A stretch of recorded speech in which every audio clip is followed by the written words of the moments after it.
Hey guys, I'm Brandon Nicole, and today I'm going to teach you how I hand make my backgrounds.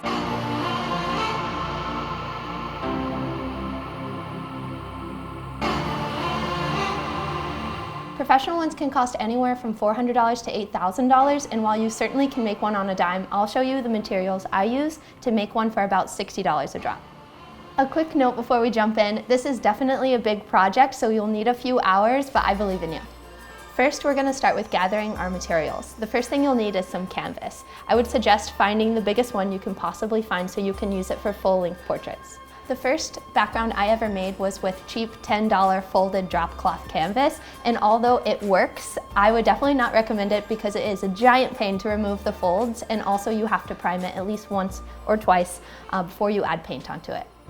I prefer pre-primed rolled canvas that you can find at any art store. It's a little pricier, but if you cut it in half, you can make 2 backgrounds. And it already comes on a roll, so you can easily hang it up on your background stands. If you'll be painting your background in a workshop or somewhere where you can staple your background to the floor, you'll have much better results, because as you start to wet the canvas and paint the canvas, it will start to warp and fold the fabric a little bit. But if you're like me and you only have your living room, definitely get yourself a tarp or 2, a lot of gaff tape, and it'll just have a little extra character. Now you'll need some paint.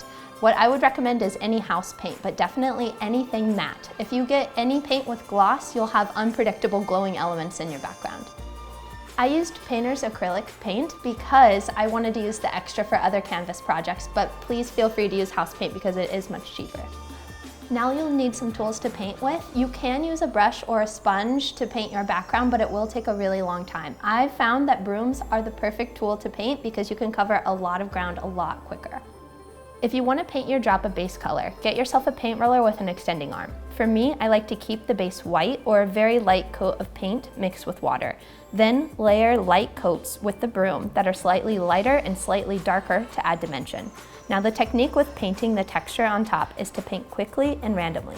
You'll want to work in large areas to avoid noticeable patterns, so don't think too much about it. Some people prefer to have more texture or darker edges and have it lighter in the center, but I prefer to have it an all-over texture. Lastly, just let it dry and it'll lighten and change colors a little as it dries. Paint more layers of texture on top if you think it needs more, then carefully roll it up and store it so that nothing is indenting the canvas, and you'll have it for a really long time. And that's how you make your drop.